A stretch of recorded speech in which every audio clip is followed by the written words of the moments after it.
right. Well, good evening, everybody.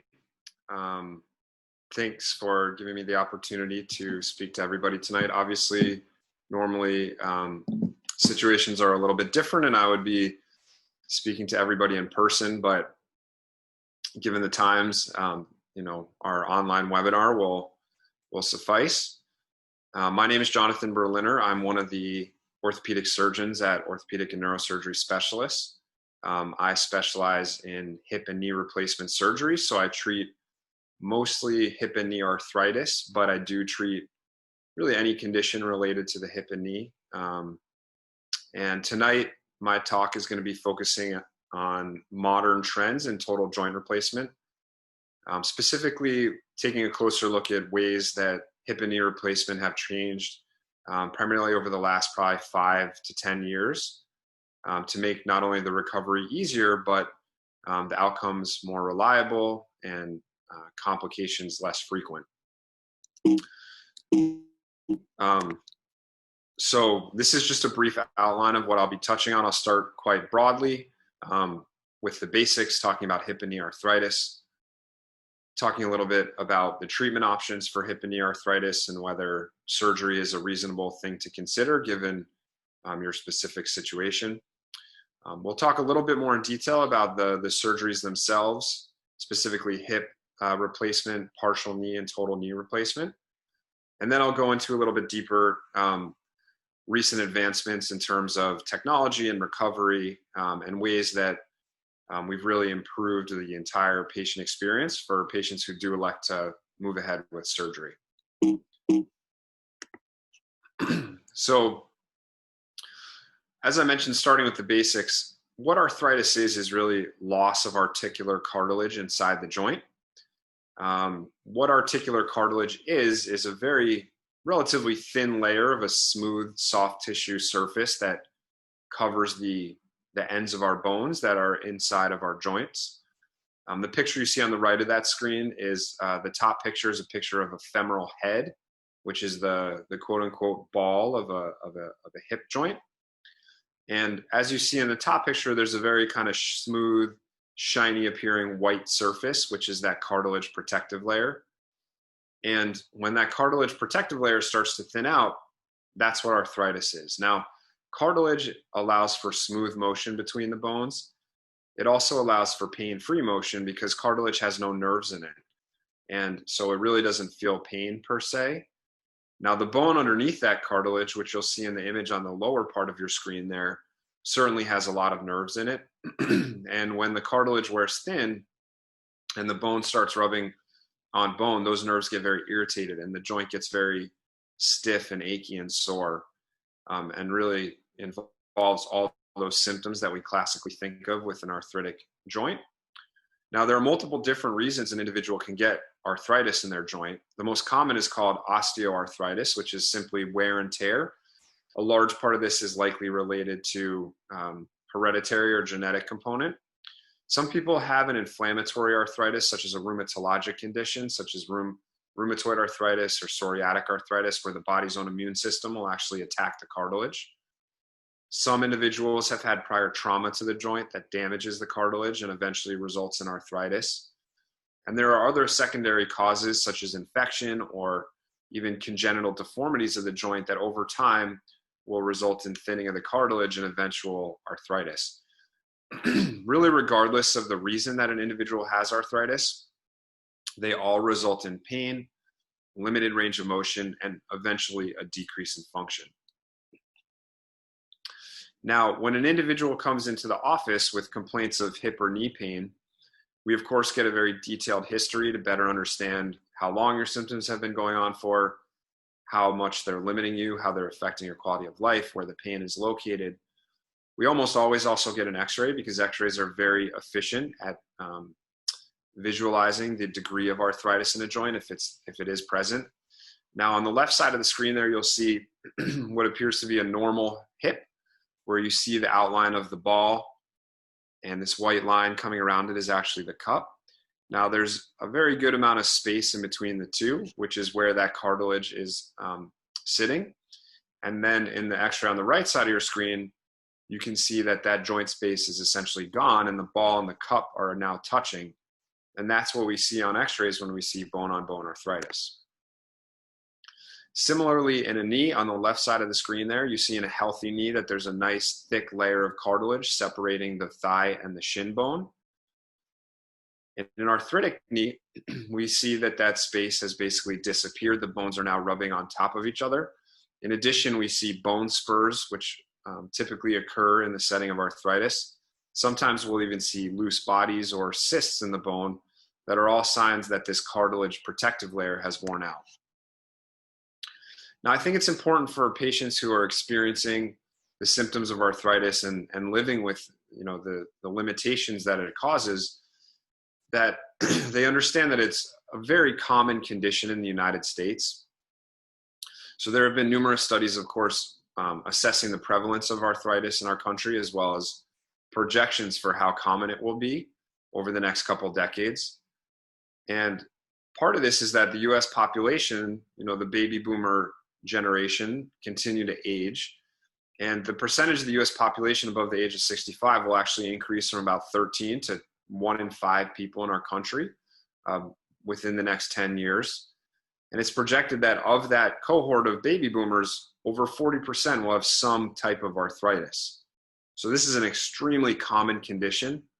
It can really affect any joint in the body. The hip and knee are some of the most common areas affected. And there is a geographic distribution of arthritis in our country as well. You can see on the map, the darker blue areas are areas of higher prevalence of arthritis. And this is most likely related to our obesity epidemic as well, where we know that there's a linear correlation between body weight and the development of arthritis. Now, certainly not everybody who gets arthritis in their hip and knee is overweight, but it is a risk factor for patients who are overweight or obese. Because of this, the projections of hip and knee arthroplasty or joint replacement procedures are expected to exponentially increase over the next couple decades. And we can see in the graph on the left side that total knee replacement by the year 2030, going back to the year 2005, was expected to increase by almost 700%, hip replacement by almost 200%, and correlating to that, the rates of revision procedures where we have to redo an old joint replacement also are increasing exponentially. So this is an extremely common procedure in our country. And believe it or not, it's actually the most common expense for our Medicare system in the United States.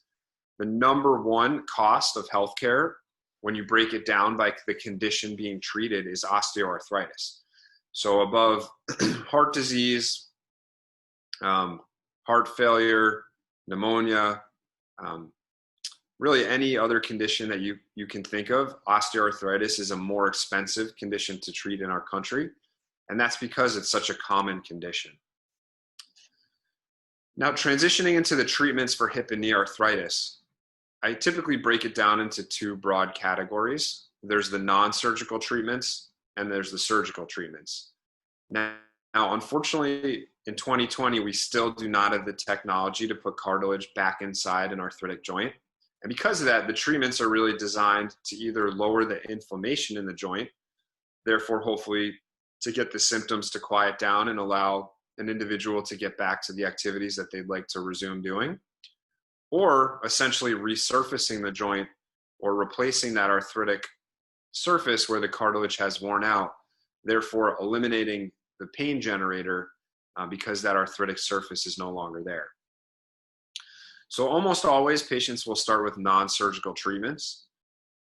Non-steroidal anti-inflammatory drugs, which come in both over-the-counter forms such as Advil, Aleve, or ibuprofen, and prescription forms as well, are designed to lower the inflammation of the joint and often are actually quite effective.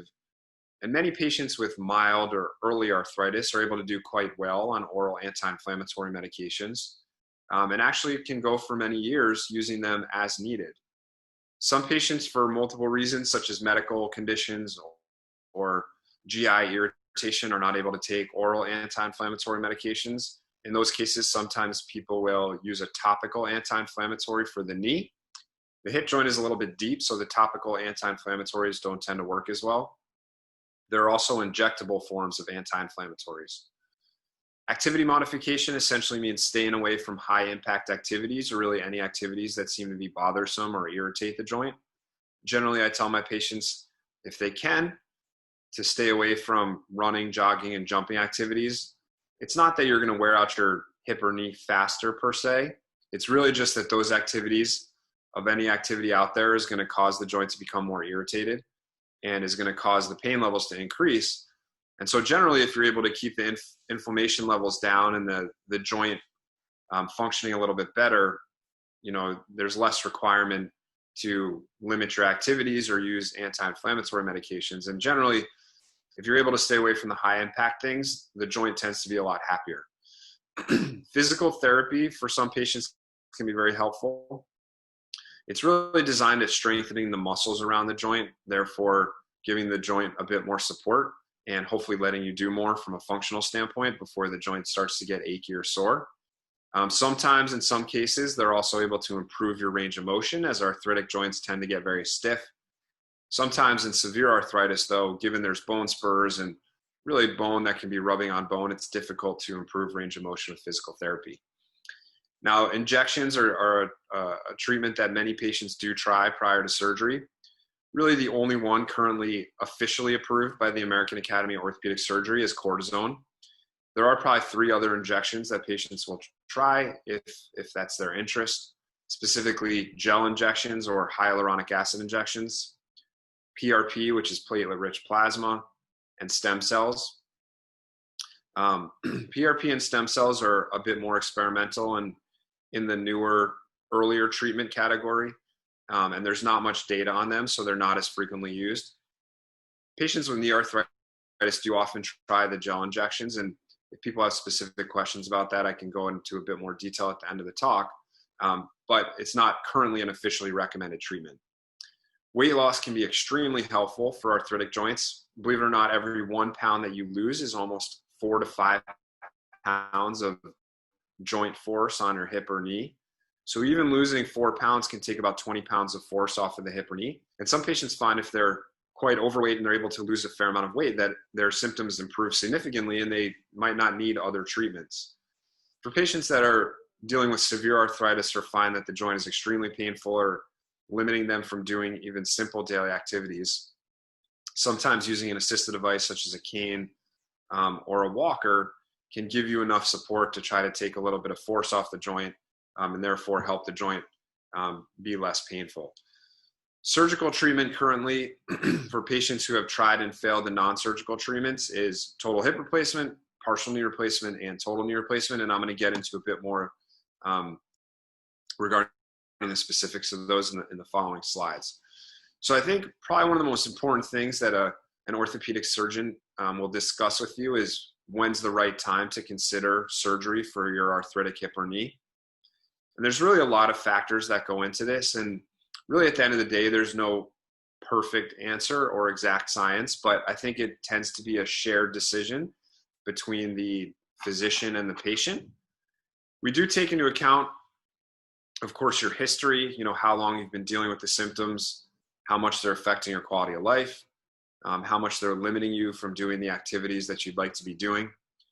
We certainly consider your exam. We want to make sure that the joint is the source of where your pain is coming from, that the joint tends to be quite stiff with arthritic changes. And of course, we look at the x-rays, and for the most part, patients who are considering joint replacement surgery have severe arthritis, meaning the x-ray does show bone on bone. Sometimes patient will have moderate arthritis, meaning they're getting very close to bone on bone, and their symptoms seem to be quite pronounced. Patients tried some of the conservative treatments, the non-surgical treatments, and feel like those have not gotten to the point where they feel like their symptoms are well controlled. Patients are dealing with real functional limitations, meaning sometimes even simple daily activities such as going up and down stairs or walking around town can become a bit of a burden. And really this means that your quality of life has been significantly impacted, where there's a lot of things that you'd like to be out there doing that you can't do anymore, and you feel like your quality of life has really taken a hit. I think when you reach that point, there's really a lot of upside in terms of doing a hip or knee replacement surgery. And I think it's a very reasonable thing to consider surgery. But at the end of the day, it's certainly an elective procedure, meaning there's very few reasons why you would ever have to have a hip or knee replacement. It's really kind of a personal decision, and everybody's a little bit different, but the timing of the surgery is certainly up to the patient. I think just to highlight this, it's more important to consider how you're doing and how you're feeling than what your x-rays look like. So as I mentioned, a patient may come in with severe bone-on-bone arthritis, but they say that their joint isn't that painful and they're still doing all the activities that they'd like to do. And in those cases, we would stick with the non-surgical treatments. Some patients come in with moderate arthritis. They're not quite bone-on-bone, but they feel like their joint is extremely painful. They're not able to do the desired activities that they'd like to do anymore, and they feel like their quality of life has really taken a hit. And in those cases, we do consider surgery at that point. This is a small video that details what happens during a hip replacement surgery, and we can kind of walk through this as the video goes. Patients will receive anesthesia, and generally that's a spinal anesthetic. We'll do a surgical approach to the hip, and we'll talk about that in a little bit more detail. The ball of your hip is actually removed, as the surface of that is completely covered in arthritis. A titanium cup is placed inside your cup in the pelvis, and similarly, a titanium stem is then placed inside your femur. A very durable plastic is snapped inside that titanium cup so that you don't have metal articulating with metal. This is the titanium stem that's placed inside your thigh bone. Your thigh bone is hollow, just like if you ever look inside a cow bone where the bone marrow is. And then generally a ceramic head is placed on top of that stem. And this comes together to form the new hip that can move pain-free without arthritic bone rubbing on bone. Now I'd like to get into a little bit more detail on the different approaches for doing a hip replacement surgery. I think this ties in closely with modern trends in joint replacement and rapid recovery. So as you see in the diagram there are many different approaches that can be used to get down to the hip joint to do a hip replacement. I think it is important to remember at the end of the day, a hip replacement surgery is a hip replacement, and it's a very successful outcome, essentially regardless of how that procedure is performed. But we'll discuss this a little bit more. There are small nuances, I think, that make certain approaches more conducive to rapid recovery and a bit of an easier recovery, especially in the early period. So I do almost all my hip replacements through what's called a direct anterior approach. This is an incision done closer to the front of the hip as opposed to through the buttock or the side area. It's really the only true intermuscular approach, meaning we do not cut any muscles or tendons during the surgery. And because of this, there's no restrictions after the operation, meaning you can put full weight on the leg, which you can do with the other approaches, but dissimilar to the other approaches, you're able to move the leg freely. You can sleep however you want, you can sit however you want, you can move the leg however you want. And we have very little concern about you moving in a certain way that would compromise the healing process that's happening around your hip replacement. There's certainly been a fair number of studies now showing that because we're not cutting any muscles or tendons, there's a quicker recovery and there's less pain involved with less pain medication requirements. This is really primarily in the first month to 3 months after the operation.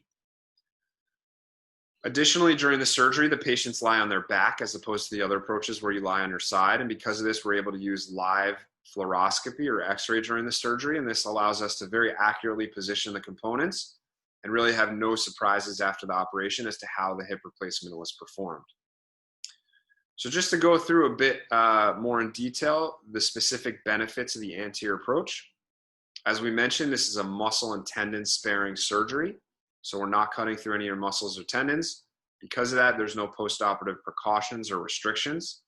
Because we're able to use live fluoroscopy during the operation, there's more consistent component positioning, meaning we know exactly where we're putting the cup and the stem during the operation.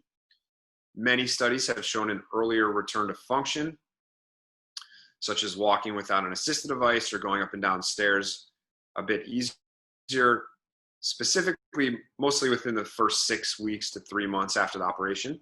I think if you go 6 months or a year after the surgery, as long as the operation was done well, it probably doesn't matter so much which way the approach was performed.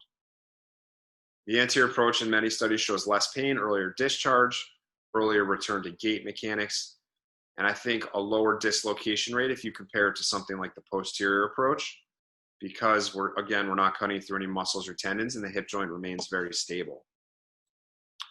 I think because of this, if you look at surveys of orthopedic surgeons who specialize in hip replacement, the percentage of surgeons who are utilizing the anterior approach for some portion of their hip replacements has been going up steadily. And I apologize, we only have up until 2016. But my guess is if we looked in 2020, an even larger percentage of surgeons would be using anterior approach for some portion of their hip replacements. I think it is important to consider which patients you're using the anterior approach for. These days, I do it in about 98% of the hip replacements that I do, but there are some specific circumstances, such as if we're doing a revision or a redo operation, if patients have had prior trauma and there's metal that needs to be removed from the hip, or in specific rare congenital deformities where special implants need to be used. I think the anterior approach isn't as good of an option, but again, these are very rare. And so I think about 95 to 98% of the hip replacements that I'm currently doing are through the anterior approach. We're going to transition now into partial knee replacement. I think this also is very in line with rapid recovery and modern trends in joint replacement. So I think when we talk about partial knee replacement, it's very important for patients to understand that this is not a surgery that's beneficial for everybody with knee arthritis. If you look at the traditional selection criteria for patients with knee arthritis, really only about 5 to 10% of patients are candidates for partial knee replacement. Now, if you look at the studies on partial knee replacement, they do show that the recovery is a bit faster. And of course, we're doing a smaller operation with a smaller incision and less tissue dissection. So patients tend to have a bit less pain and they tend to get back to their activities a little bit faster. A number of studies have also showed when you're through the full recovery that partial knee replacements do feel a little bit more like a normal knee.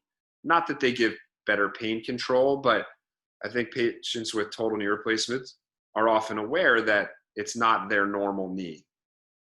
It just kind of feels a little bit different. Not that it's painful, but that it can be a little bit, noisy, or it just feels a little bit different than their normal knee would.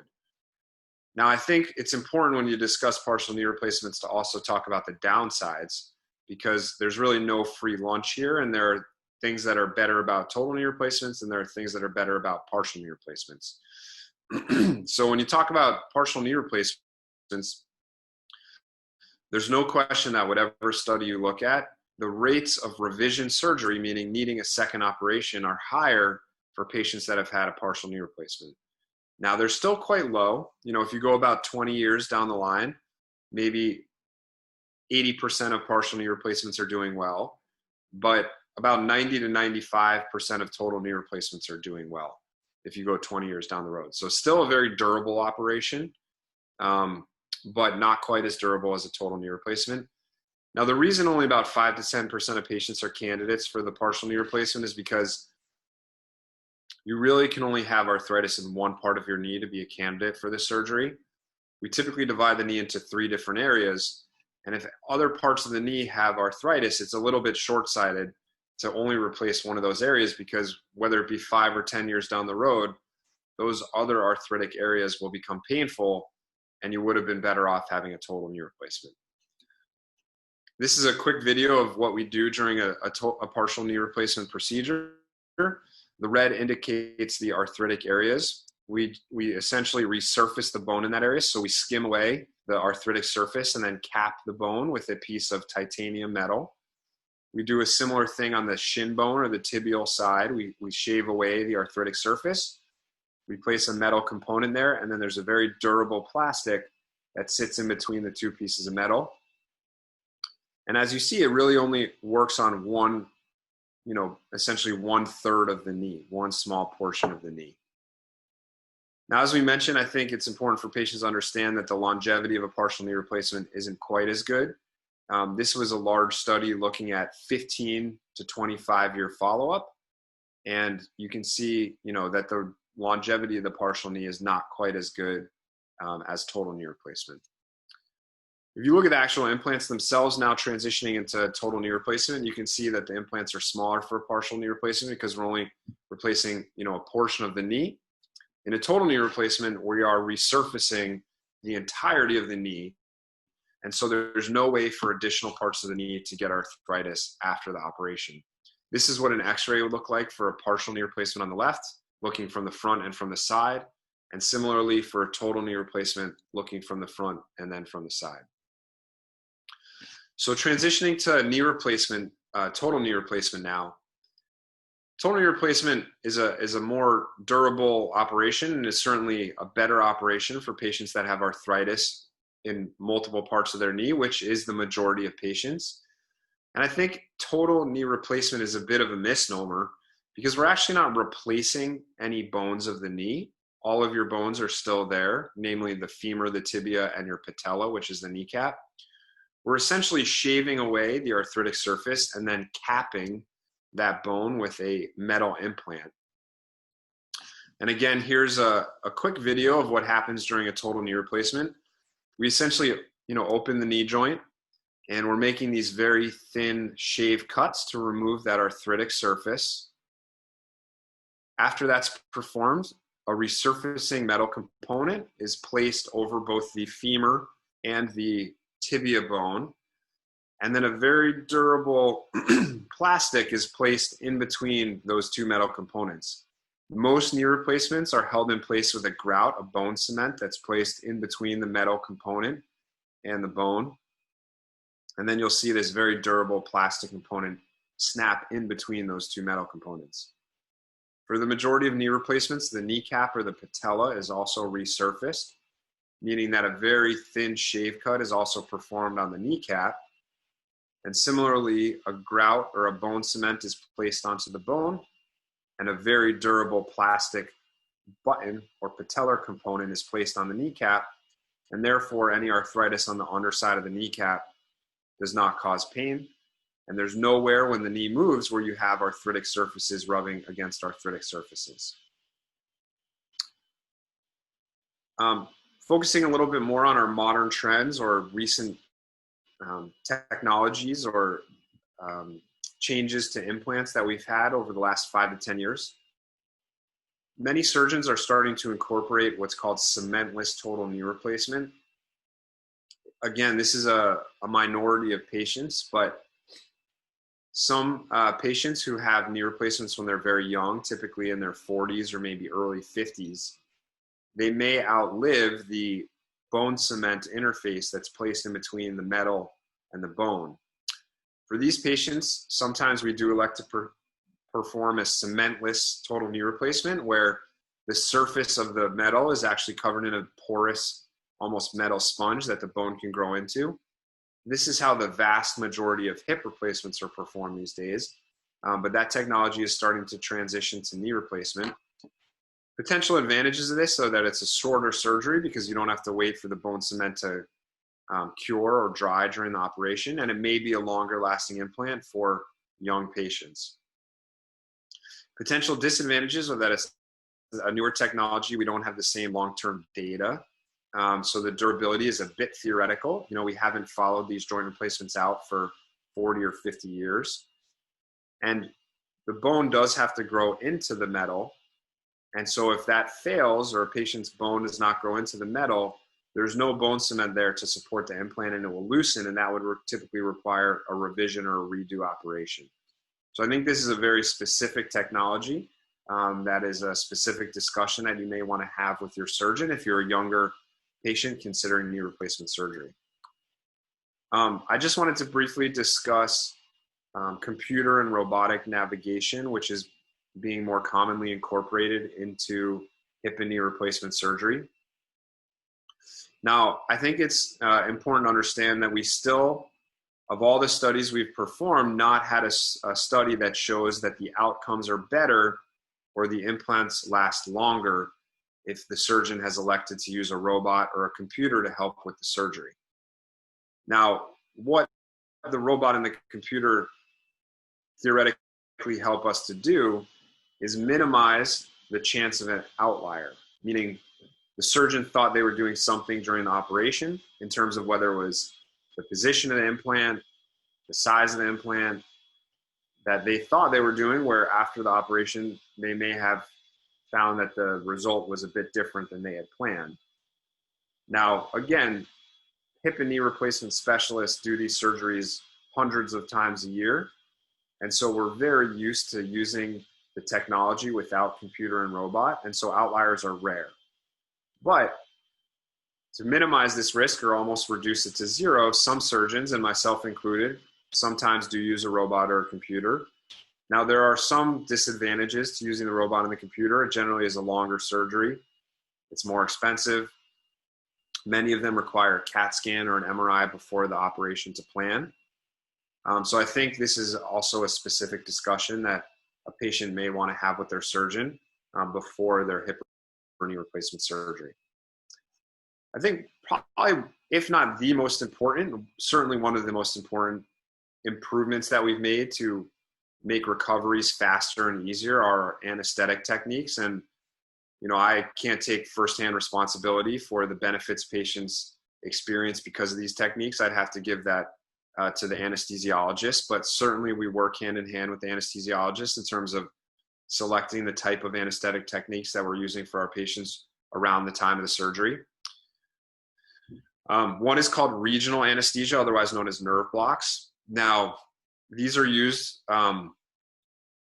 for knee replacements and partial knee replacements almost 100% of the time. Essentially what is performed is the anesthesiologist will use an ultrasound machine to localize the nerves that innervate the skin and the pain sensation around your knee, and they'll inject a long-acting anesthetic around those nerve fibers. Now, importantly, this does not affect the nerve fibers that affect or control muscle strength. So immediately after the surgery, patients have full strength and they're able to get up and start walking. But for the 12 to 24 hours that the anesthesia lasts, patients often have very good pain control. We're using shorter acting spinal anesthetics, which means they last just a couple hours. That way, after the surgery, patients are able to get up and start moving very quickly. We do not tend to use a general anesthesia where patients are paralyzed or they're hooked up to a ventilator with a tube down your throat. The spinal anesthetics, I think, have a lot less side effects after the operation. They allow for a quicker recovery. And during the surgery, we're often performing what's called a periarticular injection, meaning we're using a very long-acting anesthetic, typically up to 3 days, and performing hundreds of small injections around the tissues of the hip or knee to try to numb up the area and, again, reduce the pain. Additionally, we're using what's called multimodal pain control after the operation.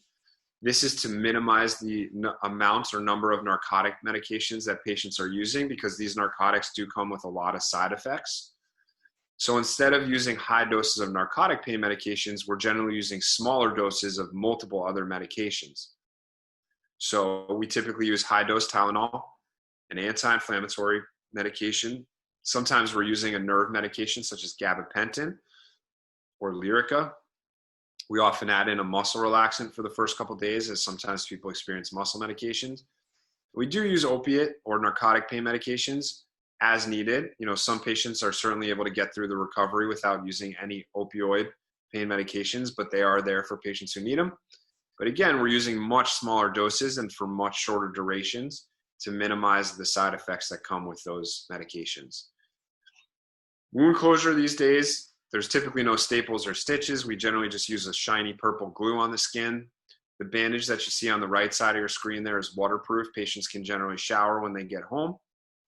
And so for most patients, really the only restriction after the operation is that you can't soak the incision, such as a bath or a pool, for about 2 weeks after the surgery.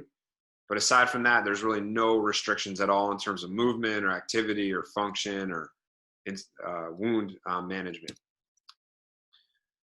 So I think for the last part of the talk here, I just wanted to touch on rapid recovery and also talk a little bit about outpatient surgery, meaning some patients are able to go home the same day of the operation. And this really has changes that we've made before, during, and after the surgery. Now, we've really talked already about surgical techniques, less invasive approaches, anesthetic changes that we've made. So we'll focus a little bit more on preoperative optimization as well as post-operative care after the surgery. So in terms of preoperative optimization, I think one of the most important and crucial factors to recovery is having patients be fully educated and understanding the expectations of the surgery and the recovery. So to really get patients up to speed and educate them as to all the facets of the surgery and the recovery, this is kind of a shared responsibility of both the surgeon and a case manager at ONS. And we will make sure we educate you, we give you a preoperative class, we give you plenty of written materials that you can read prior to the surgery. We also typically have you meet a physical therapist. We'll help discuss what to expect when you go home. And I think all of us combine to get patients completely educated prior to the surgery so that the recovery goes as smoothly as possible. For patients who are planning to go home the same day of the operation, we generally have patients visit our physical therapists who will review your home physical therapy. They'll also teach you some techniques that you can use immediately after the surgery, such as using a cane or a walker, how to navigate stairs after your hip or knee replacement, also how to perform kind of your essential daily activities, such as getting in and out of bed, getting in and out of the bathroom. And so that way, even before you have your operation, you kind of understand the techniques and strategies to use to get around your home quite freely, so that even the day of the surgery, you're able to get by on your own. So in terms of outpatient joint replacement surgery, where patients are going home the same day of the operation, I think some patients, given how things have been over the last 10, 20 years, are surprised to hear that this is a possibility and naturally ask the question as to why they would consider something like that.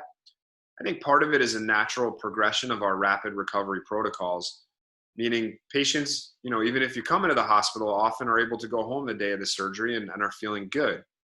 Now, there are a lot of benefits that come to the patient if you do consider going home the day of the operation. First of all, you get to sleep in the comfort of your own home and your own bed. I think patients generally sleep and rest a lot better at home.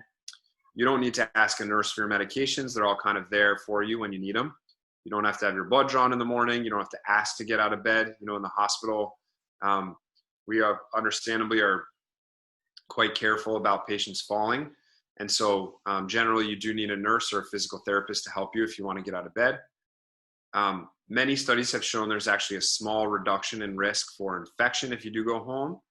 And these days, in our current coronavirus pandemic, understandably, some patients like the idea of not having to come into the hospital.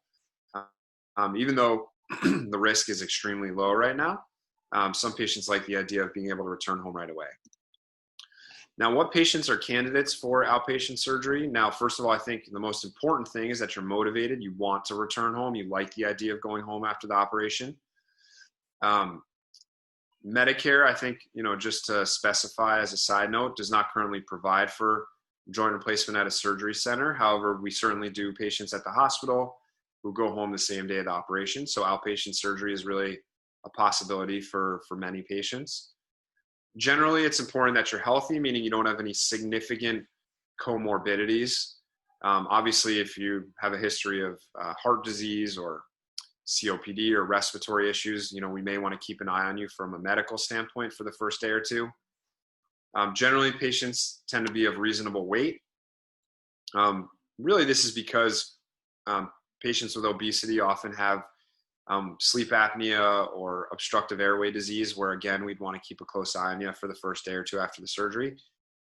And also importantly, patients often have a caregiver, meaning you have somebody to drop you off, pick you up the day of the surgery, and really for the first day or two, help you out, probably preparing meals, getting small things around the house, and somebody just to kind of keep an eye on you for the first couple days. If you do go home the day of the surgery, our practice will check in on you with a phone call the first 3 days. Additionally, we set up a physical therapist to come to your house the day of the operation and pretty much every day for the first week, sometimes even 2. Your pain will be controlled with all the techniques that we already discussed. And sometimes if needed, we can have a home nurse come to your house the first week just to make sure that you're feeling okay, you're taking your medications appropriately, and to remove your surgical dressing if you need help with that. And you will get extensive physical therapy at home, generally 5 days for the first week and 3 times per week for the second week. So you get just as much or more at home compared to if you had your surgery in the hospital. There have been many studies now looking at outpatient come and go surgery for hip and knee replacement. Believe it or not any of them have found an increase in adverse events or complications, as long as, again, the correct patients are doing this and they're overall healthy. Some have even shown that, as I mentioned, the risk of infection is even a bit lower. And pretty much across the board, any studies that look at patients' satisfaction after the surgery, comparing if you've had it at the hospital or if you're going home, most of them show that patients do prefer going home the day of the surgery. And again, that outcomes are similar or even in favor of the patients who elect to go home the day of the operation. So I think, just to wrap things up here, some take-home points. Overall, total hip and knee replacement are extremely successful procedures. The outcomes are very reliable, the complication rates are low, and patients tend to be very satisfied with their outcomes. It is important to talk to your surgeon. When's the right time to have surgery? What best approach is for you? And what type of recovery plan may be best for you? I think it is important for patients to understand that modern recovery techniques do allow patients to recover a lot faster, even to the point where some patients are going home the day of the operation. And for the right patients, outpatient total joint replacement is a safe alternative for generally healthy and motivated patients. So with that, I think we will transition to some questions here. So I'm just going to click into my question panel here. The first question is regarding anterior hip replacement. So the individual asked, is there any risk of nerve injury? So I would say yes. Really, anytime we're doing a hip or a knee replacement for that matter, regardless of the approach, there is a risk of nerve injury. Now, the risk is extremely low of injury to a nerve that would result in weakness in your leg. Knock on wood, for example, I've not had that happen, but I think that if you look at studies, the risk of injury to a major nerve that would result in functional limitations is less than 1%. Now, the sensory nerves, the very tiny nerves in the skin, unfortunately are always somewhat affected during the surgery. For example, patients with a knee replacement find that the outside part of their knee skin around the incision can be a bit numb. Patients with a hip replacement find that the skin around the incision can be a bit numb after the surgery. Generally, over the first year, this does improve, but nerves take a very long time to recover after an operation, and so it can take upwards of a year for the sensation to come back. But I think that aside from these sensory nerves being affected, I don't think the anterior approach comes with any increased risk of a major nerve injury. The next question is regarding hip replacements. How long will a hip replacement last, and what age is too old to consider a hip replacement? Now, in terms of what age is too old, I would start by saying the average age of a hip or knee replacement is somewhere around 63 to 65 years old. Now, believe it or not, every year we look at the average age of these joint replacements. It does get younger and younger because our joint replacements are lasting longer and longer, and people want to remain active. And so patients, believe it or not, in their 30s and 40s who have severe bone-on-bone arthritis and feel like they're not functioning well and their quality of life is being impacted are considering these surgeries. Now, I don't think there's a specific age cutoff for when might be too old to consider a joint replacement. We don't think of patients generally as their chronologic age or their specific number. We generally think of patients as more of their physiologic age, meaning how healthy you are, how active you are, how much you would benefit from having a joint replacement. And for that reason, I've done joint replacements on patients in their 90s. These are 90-year-old people who are very healthy, they're very active, they're still very with it. They go about their normal activities outside of the home just as you and I would. And so, they would benefit from the surgery. So I don't think it's possible to give a specific age cutoff. Now, there are certainly people in their 80s and 90s who are very frail and very ill, and don't, have much benefit of having a joint replacement and also have significant risk. And I guess you could say those patients are probably too old or too frail to have the surgery. Now, how long a hip replacement lasts is a little bit dependent on when the hip replacement was performed, meaning within the last 10 years, the materials that we've been using last a lot longer than the materials we were using 10 years ago or prior. So these days, we'd hope that hip replacements last somewhere from about 30 to 50 years. So for the majority of patients having this operation, they only have one surgery and do not have to consider going back to the operating room to have a worn out part replaced. Moving to the next question, do you anticipate a stem cell or other injection solution for a hip? So I think when we talk about curative treatments for arthritis of the joints, I think sometime in the future, we will discover how to regrow cartilage within the joint. Now, of course, we've been working on that type of technology for a very, very long time. We do not have any technology currently that regrows cartilage in the joint. Even stem cell injections have never been shown to regrow cartilage in a joint.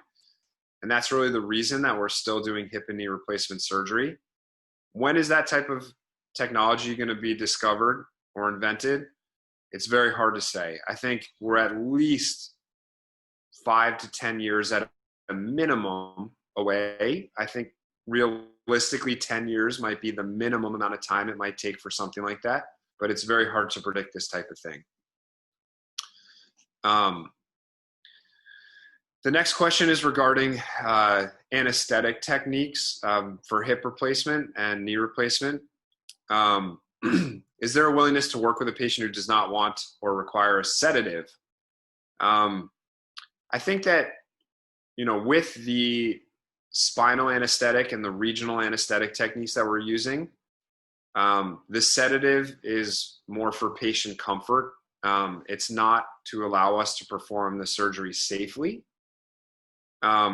So it is a bit up to patient preference. I would say I can't remember a surgery I've done where the patient was wide awake during their hip or knee replacement. Now, less invasive procedures such as arthroscopy sometimes are done with minimal or no sedation. But I think that, of course, is a patient-specific discussion, and certainly depending on patient preference, that's a potential discussion to have in terms of how much sedation to use or whether to use none at all.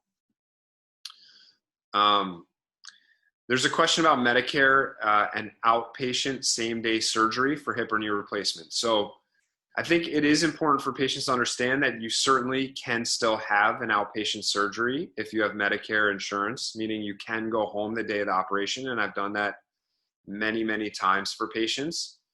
However, the location of where the surgery is performed currently is at a hospital. It is not done at a surgery center. Now, with that said, CMS, the Center for Medicare Services, is in the process of transitioning hip and knee replacement off of the inpatient only list to a procedure that can be performed at a surgery center. So knee replacement is coming off of the inpatient only list first. And within the next year, patients with Medicare will be able to do their total knee replacement or partial knee replacement at a surgery center. And within the next year to 2 years, patients with hip replacement procedures will be able to do it at a surgery center. However, again, you are able to perform outpatient surgery just at the hospital if you have Medicare. Another question is about total hip replacement. Do you always have to have a revision after 10 to 15 years? And I think the answer to that question is no. I think if the surgery is done well and we're using modern implant materials, my hope is that the hip replacement lasts over 30 years. My hope is that it lasts even 50 years. So again, considering the average age of a joint replacement is somewhere in the 60s, again, I think because patient's activity level really slows down once you're into your 90s, that again, the vast majority of patients do not require a revision or a second surgery. They have one surgery to take care of the arthritis, and that's it. It will last them the rest of their life. The next question is about preoperative testing regarding hip replacement. So yes, that's a good question. We always do perform some preoperative testing prior to surgery. Now these days, it tends to be quite minimal, assuming that overall you're relatively healthy. For patients that don't have any significant medical comorbidities, generally the preoperative testing involves a visit to your primary care doctor, some blood work being drawn at that point, and these days, given COVID, a single COVID test, but other than that, no additional preoperative testing. Now, if you do have a heart condition or a lung condition that may require additional testing, such as an EKG or a stress test for the heart, but those are kind of patient-specific scenarios. So in general, for an overall relatively healthy patient, it's a single visit to your primary care doctor, where they would often draw some blood. I have a question from a patient about their specific knee condition. They say, I only feel pain inside of both knees, and are considering a partial knee replacement. Now, the question is whether they would be feeling pain in other parts of their knee if they were having arthritis in those other parts. So I think that a very good indicator of where your arthritis is where you're having pain is. Now, it's not 100% accurate. So generally, we do obtain x-rays and sometimes even an MRI if we're trying to evaluate the extent of the arthritis in your knee. I think that if the pain is isolated to just the inside part of an individual's knee, I think the chances that the arthritis being in just that area are high. We would confirm that on the x-ray and sometimes an MRI. And they also have a question about doing both knees at the same time. And I think the answer to that question is as long as overall you're pretty healthy.